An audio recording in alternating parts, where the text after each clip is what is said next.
clay has forever changed the progression of Minecraft. Let's break down what clay is. So we know that clay is a block that randomly generates, maybe in some riverbeds. And what does it produce? Well, it produces, let's think, bricks. Make brick blocks with those. Those are pretty cool. I think you could cook it in the furnace, get some cool little hardened clay terracotta, There's nothing game-changing about that at all. But you see, here's the thing. In recent time, Caves and Cliffs update came out. And what that did was totally overhaul cave generation and then add new biomes to said cave generation. One of those biomes is the Lush Cave, or I like to call it the Clay Cave, because literally it's all it is. It has a ridiculous amount of clay. Okay, so now we know that we have an absurdist amount of clay, and when you mine just one clay block, you were rewarded with 4 of those clay balls. Now those clay balls at face value have no value still whatsoever. It's still useless. But here's the thing. There are these wonderful big-nosed creatures that build villages around the world. And one particular villager, the Mason Man, has quite an eye for these wonderful balls. He loves them. He wants all of them. And you know what? He's got a good deal for you. He'll give you 1 emerald for every 10 clay balls that you give him. So, let me do the calculations. We have clay. Clay produces clay balls. Clay caves produces lots of clay, therefore lots of clay balls. Villager infinitely loves balls, wants all the clay balls in his life. We'll pay you infinite emeralds for clay balls. Aha! I see what we've discovered. It's an infinite emerald glitch. I keep finding massive clay caves. I keep giving clay to villagers who give me infinite emeralds forever until eternity. But wait! Those little green emeralds that you're getting from those clay balls, do they mean anything? Essentially, they're the same thing. They don't mean anything either. You can make blocks with them. You can't make tools. That doesn't change the progression. Nothing has changed. I still just have emeralds. Well, you see, the thing with emeralds, all those big-nosed fellas have a little green glint in their eye. They love a good emeralds. And as we've talked, there's one profession, the Mason, but there are also numerous professions due to this wonderful update that's called the Village and Pillage update.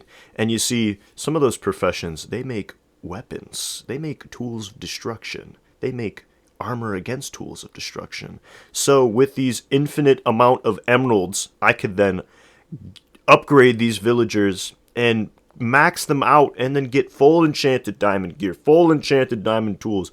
Oh, you need better enchants? Oh, let me just go to the librarian, get some full cool sick enchants, re-enchant this diamond gear. Oh, man, I don't have any food? Heck, well, I got all these emeralds. Maybe I could use those to do something. Oh, farmers, they give me golden carrots. Boom, infinite golden carrots. You see, from clay balls produces this large assortment of game-altering items, from food to weapons to armor to, you could even trade for useless stuff like fishing poles or blocks. And this is possible all solely because I found a lush cave. And in that lush cave there was clay. And in that clay there were 4 clay balls. And in those 4 clay balls there was a wonderful big-nosed bandit that said, man, I'm a big fan of them balls. Give them all to me. And from that, I was able to then get anything that I ever needed. And it was all from just mining clay. So you see, clay in and of itself is useless. But just like the wonderful classic cliche phrase goes, one man's trash is another man's treasure. And these clay balls have an infinite amount of value that could progress you from the early game to the end game in merely just a few hours of maybe mining some clay. That's all it takes. So clay has now totally upset the economy. It has created this wonderful zone of clay. Man, it's easy to get. And it's really easy to find the early game. It's really easy to mine. And hey, I can now turn that clay into diamond tools, and I don't even have to go mine for diamonds. That is insane. That is ridiculous. I have to mine clay to get diamond tools. You see, with this discovery of this playstyle ever since the Villager update came out, I see no other way of mining or crafting. If you are mining and crafting, you're mining for diamonds, you're trying to get a low enchantment table, go ahead, waste your hours, alright? I'm going to go dive into a little clay cave action. I'm going to collect a bunch of balls, and I'm going to go straight to that big-nosed fella that is a big fan. A big, big fan. And we will then make some dealings, and I will then boom, have all that I ever needed. And now I can build. Now I can enjoy the game a little bit. So next time you boot up that world and you see that little patch of clay, look at it a little more intently. Get a little closer to it. Maybe make a shovel. Maybe mine a little bit of it. Because you never know, that little bit of clay can totally change your early game to your end game in seconds. You're welcome. Thanks for watching.